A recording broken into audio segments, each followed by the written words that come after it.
ایمان مزاری صاحبہ ہیں،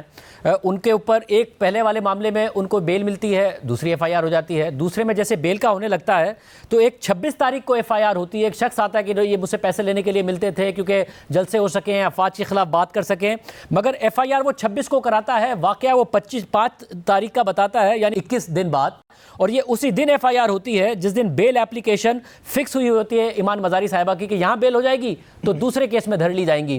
تو یہ جو معاملہ ہے،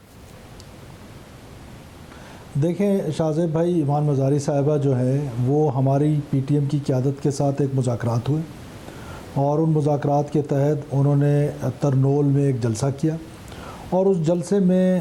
باوجود اس کے کہ یہ طے پایا تھا کہ صرف پی ڈی ایم کی قیادت ہوگی، لیکن خیر وہ رائٹ ٹو پروٹیسٹ ہر ایک کا ہے، وہ اس جلسے میں گئیں، اور جس طرح کی لینگویج انہوں نے استعمال کی، کیا ہمارا لاء یہ نہیں کہتا کہ ہم اپنے ڈیفنس فورسز کو تنقید کا نشانہ نہیں بنا سکتے؟ اور چلیں تنقید تو جائز ہے، لیکن انہوں نے تو وہ تمام ریڈ لائن کراس کر دی۔ آج آپ کہہ دیں کہ روزانہ کی بنیاد پہ 4 سے 5 ہمارے فوجی جوان شہادت کے رتبے پہ فائز ہو رہے ہیں،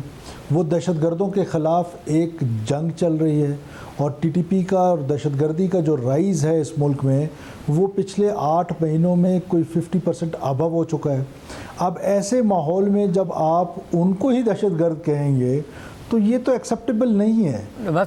مگر مسئلہ یہ ہے کہ آپ نے اس حوالے سے ان کے خلاف کیسز کیے، پہلا کیس تھا اس پر بیل ہو گئی، دوسرا کیس تھا اس پر بیل ہو گئی، جو تیسرا کیس ہے وہ ان کی تقریر سے متعلق نہیں ہے۔ ایک شخص اٹھتا ہے 26 تاریخ کو اور کہتا ہے کہ 5 تاریخ کو مجھے یہ ملے تھے، اس کے علاوہ انہوں نے مجھ سے پیسے مانگے، پھر مجھے دھمکیاں دینا شروع کی، انہوں نے یہ تمام رقم جمع کر کے نہ صرف اپنے قبضے میں کر لی مجھ سے رقم لے کے، بلکہ مختلف قسم کی گاڑیاں، ہوٹل میں رہائش، جلسے جلوس کے اخراجات اور دیگر اخراجات کی مد میں بھی رکھے۔ اب ایمان مزاری صاحبہ کی جو لائر ہیں وہ کہہ رہی ہیں کہ انہوں نے انویسٹیگیشن آفیسر کو بیان دے دیا آیوگ کو، اور انہوں نے کہا ہے کہ ایک تو وہ کبھی اس شخص سے نہیں ملی ہیں اور انہوں نے کبھی اس سے پیسے نہیں لیے ہیں، انہوں نے اپنے بینک اکاؤنٹس کی بھی ساری ڈیٹیلز دے دی ہیں کہ پولیس جا کے ویریفائی کر لے، اپنا فون، لیپ ٹاپ وہ پہلے ان کی کسٹڈی میں ہے، اس کے بھی انہوں نے ساری کی ساری انفارمیشن وہ دینے کو تیار ہیں۔ اب ایک شخص اٹھتا ہے اس کے کہنے پر کہ جس سے پیسے لیے ہیں تاکہ فوج کے خلاف کر سکے، اور ان کی ایک اور گرفتاری ڈال دی جاتی ہے اور پھر ریمانڈ لے لیا جاتا ہے۔ دیکھیں، یہ جو فرسٹ انویسٹیگیشن رپورٹ ہوتی ہے ہمارے ملک میں، کوئی بھی شخص کسی پہ کوئی الزام لگاتا ہے تو وہ فرسٹ انویسٹیگیشن رپورٹ ہوتی ہے، اس میں انویسٹیگیشن ہوتی ہے، جج صاحب ریمانڈ دیتے ہیں 1 دن کا 2 دن کا، اس میں وہ انویسٹیگیشن کرتے ہیں، اس کے بعد پھر کورٹس موجود ہیں، وہ ڈیسائیڈ کرتی ہیں کہ آیا یہ جو ایف آئی آر ہوئی ہے یہ درست ہے یا غلط ہے۔ اب جس شخص کو، کیونکہ یہ مجھے اختیار حاصل ہے کہ میں آپ کے خلاف کل درخواست دے سکتا ہوں، اس کے بعد پھر اس کی انویسٹیگیشنز ہوں گی۔ قانونی طور پہ بسا اوقات ہم نے ایسا بھی دیکھا ہے کہ لوگ پرائیویٹلی آ کے اپلیکیشنز دیتے ہیں،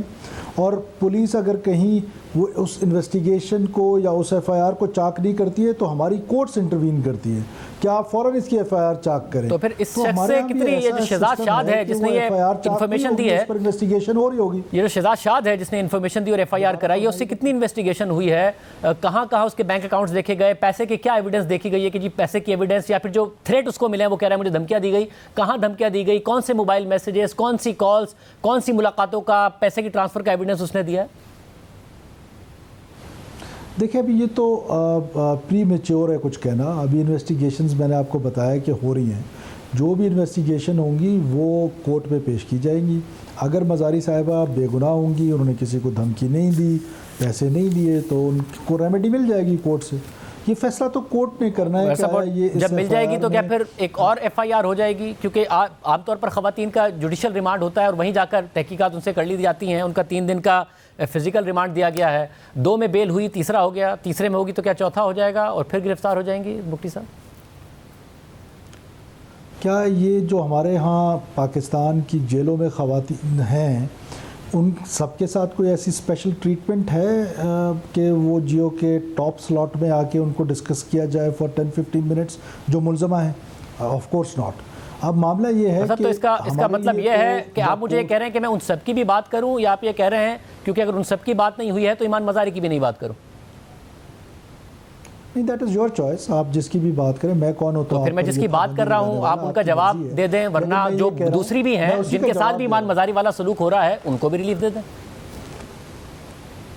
دیکھیں میں تو ملزمہ کے طور پہ دیکھتا ہوں، اب یہ عدالت نے فیصلہ کرنا ہے۔ اگر وہ بے گناہ ہوئیں تو عدالت ان کو رہا کر دے گی۔